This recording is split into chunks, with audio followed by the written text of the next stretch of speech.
Doctors of Reddit, what is the biggest lie your patient has ever told you? When I was an intern, I was doing my ER rotation and a woman in her late 30s also came in complaining of nausea and lower abdominal discomfort for the last few days. I did the diligent history taking and of course asked her about the possibility of her being pregnant. She lost her shit and went off on me, said she was a les woman and had not been with a man for 10+ years. Yelled at me to get my boss and let an adult treat her. I reported back to my attending and delineated the tests I wanted done. He was like, I didn't hear a plan for a pregnancy test. And I was like, I don't think that's needed, she's a les and hasn't been with a man in 10 years. My attending smiled and said, humor me. Itch was pregnant as duck. Went back to her room and there were two dudes mean mugging one another about to fight. She couldn't even look me in the eye. EMT. Not the patient. But the wife. Was getting the patient to take him to the doctor. I asked him if he could stand. The wife told me he hasn't walked in 30 years. The dude stands up unassisted and walks to the stretcher. I've been in this work a long time and simply don't give a duck about a lot of stuff. So I just blurt out holy shit. It's a miracle. I was prepared to get in trouble never happened. A few years ago, a man came in complaining of a terrible cough, chest pain, and fatigue. I asked him if he had a history of smoking. Naturally he said no. Around an hour later, on my way home, I stopped to get some food and there he was, smoking outside McDonald's. Patient presented with unrelated complaints, but on the standard intake for our clinic we were to ask whether the patient had used any injected Drugas in the last month. He was wearing a short-sleeved shirt. As I asked, he looked down at his arms, exposing his numerous track marks or syringe puncture wounds on his arms. He then looked up at me, crossed his arms obscuring many of the track marks, and proudly stated, nope. Never. Yikes, I don't understand why people would lie to their doctor. At best it makes their job unnecessarily difficult and at worst the treatment could be wrong or dangerous. I really did get a light bulb stuck up my butt from falling onto it though. I don't recall why I wasn't wearing any pants. In my first crappy job I would take sick days constantly. I learned how to fake certain symptoms, have a cracked voice and all that. I always wondered if the doctor saw through my sheet but did not want to call me out or just did not give a shit at all. Because one day I went to another doctor. He called me out and sent me to work. Funnily enough, I actually became sick the very next day with flu. Came back to the same doctor and he apologized that he never knows for sure and there are a lot of people faking symptoms to get things in flu medicines that you can make meth out of. I had a lady in the hospital who was several days post-op and had met all criteria for discharge. This can be a somewhat difficult situation because you want to maintain a good relationship with your patient, but at the same time can't inappropriately use hospital resources. I told her that if there's no medical necessity, insurance could deny payment for the extra night in the hospital. To which she said, "Oh, my health insurance agent was just up here and he said I should stay another day." I just stared at her for a minute since I have never seen an insurance representative in the hospital and don't even know if health insurance agents exist. She then admitted that she just made that up. Not a doctor, but I was an ER scribe. I would follow the doctors around with a laptop and do all of their electronic charting, ordering tests, note taking and stuff like that. Had a patient, probably around 18-20-year-old male, complaining of a foreign object in his male organ. He had a set of iPhone headphones stuck up his pen 15. And when I say stuck up there, I mean all the way to where the single cord splits in two for the two earbuds. Out of precaution we did an x-ray and sure enough, you could see the knotted up cord in his lower abdomen and it was going to require surgery to remove due to it being tangled. He said that he was at a party with some friends and that he got drunk and passed out and his friends shoved it up there as a joke while he was passed out. Luckily the doctor I was working with had seen this guy for the same thing not long ago, except before it was a wire coat hanger. She recognized there was a bigger issue and convinced him to have an inpatient psych consult in the ER after surgery so they could get him the help he needed. Not a single person in that exam room bought his story that his friends did it to him though. Not a doctor, but I work in an ER. Had someone come in and was acting erratically from the get-go. Went back into his bay and he was with his lady friend and they were looking at mosquito bites along their arms and legs. He went on to tell me about how they go hiking every Sunday and get torn up by bugs, but every single bite on both of them was scabbed and along a vein. I'm a veterinarian and people do the same shit. Dog comes obviously intoxicated with something and you ask if he could have possibly consumed X drug, depending on the dog's symptoms, and people don't want to admit anything. I don't care, WTF you do to yourself. Have at it. But don't let the dog suffer by not being honest and therefore preventing or at the very least delaying appropriate treatment. Nurse practitioner. I work with patients with substance use disorder. Many of them must have their urine spiked by our staff. Or someone slipped drew guts in their food or drink. The worst is when they are testing positive for their meds but not the metabolite, meaning they took today's pill but probably sold yesterday's, and they try to talk about having fast or slow metabolism. Only a medical student but a patient I took history from wanted Ativan for anxiety. She was telling me about how her panic attacks are so bad she gets into car accidents with casualties every week. I mean, a lot of patients will tell lies or play coy to get controlled substances, but she was the only one who admitted to multiple counts of vehicular manslaughter. When I presented her case to my attending, she showed me a note in the EMR from another doctor stating this was a regular tactic of hers, as well as an extensive online list of every script different doctors had given her for controlled substances. She didn't get an Ativan prescription that day. Not a doctor. But when I was 6, a friend and I were playing doctor. The patient claimed they were unconscious. I kicked him and found out he was lying. I don't drink a lot of water. The patient was drinking 21 bottles of water a day and was making herself hyponatremic, low sodium in the blood. She was basically diluting herself. This can lead to lethargy, seizures, death.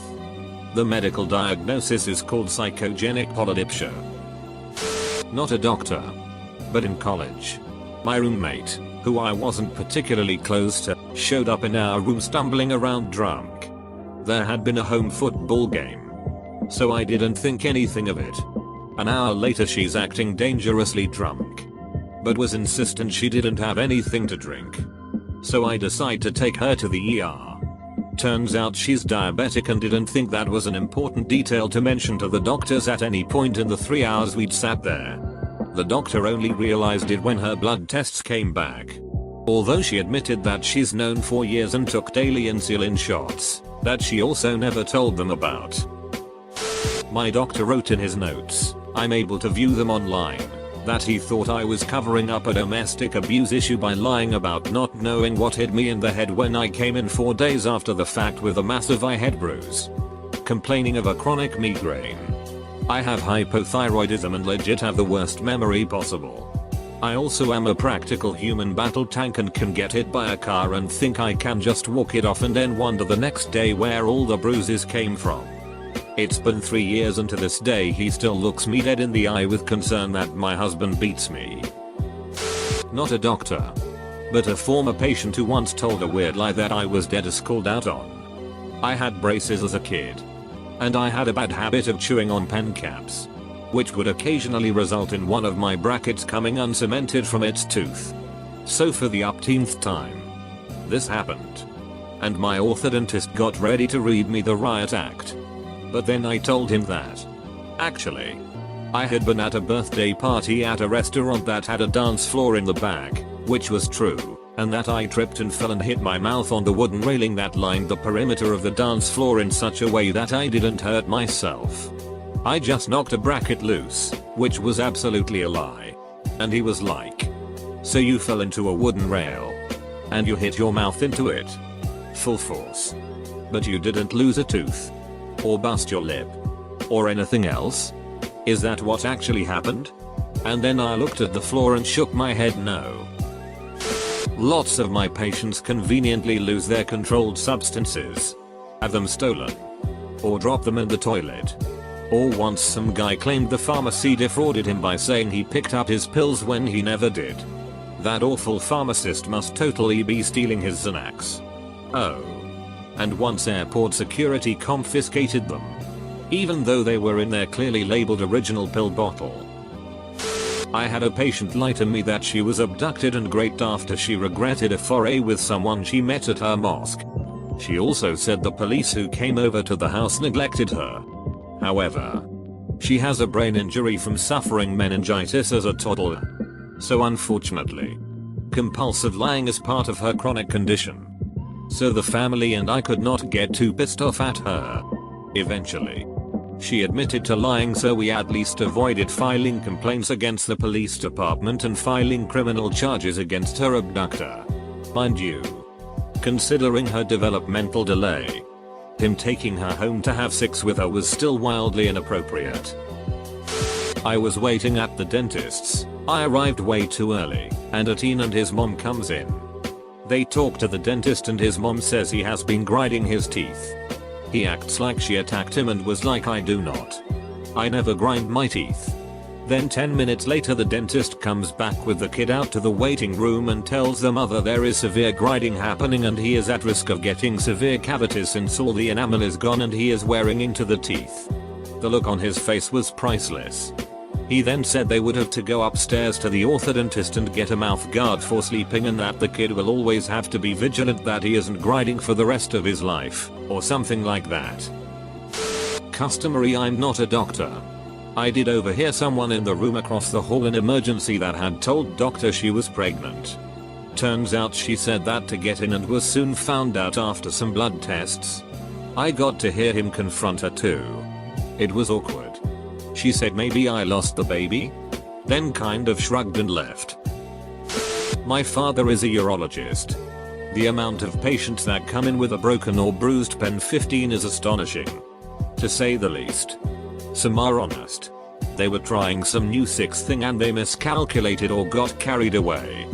Then someone turns the wrong way or falls off the bed, pommel, horse tire swing, etc. Or took a flying leap to initiate sex and missed. But some of them are adamant that they woke up like that. These are the same people whose wives are out of town. And a woman who is definitely not her is in the waiting room to see if her boyfriend is okay. My dad has the potential to nuke so many marriages from orbit. But doctor-patient confidentiality holds him back. I have often dreamed of what would happen if one day he just said FCK it and revealed everything. Someone attacked me and set me on fire. Turns out he set himself on fire. And also ingested some substances that ended up greatly complicating his treatment. They weren't things that are routinely tested for. Or even easy to test for. He died. I'm not a diabetes patient.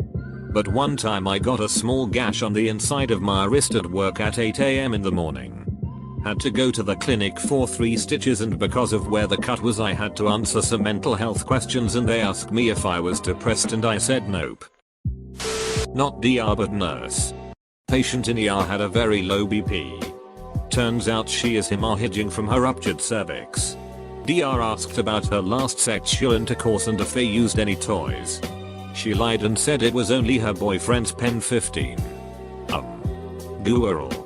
No. My brother-in-law is an ER doctor and it's amazing how many people get things stuck up there but because they fell on it accidentally. Have you ever met a proctologist? They usually have a very good sense of humor. You meet a proctologist at a party. Don't walk away. Plant yourself there because you will hear the funniest stories you've ever heard. See? No one wants to admit to them that they stuck something up there. Never. It's always an accident. Every proctologist story ends in the same way. It was a 1,000,000 to 1 shot. Doc. 1,000,000 to 1 Kramer. In the Fusilli Jerry. I had a patient ask me the difference between my tie and a dog's tail. When I didn't know. He told me that the dog's tail covers the asshole. My asshole isn't on my neck. I have an anatomically correct asshole located on my ass. I could wear a tie around my waist and have it cover my asshole. But why? Other than that, just your standard drug seeking behavior. I don't know how Object X got into Orifice Y. Their dietary habits. Or things necessary to do my job. Edit S. Psych nurse, not a doctor. Patient once told me he wasn't on Drew Gus and he never has been. I had just found him with his toothbrush, trying to scrub his eyes whilst singing UMM Bop by Hanson.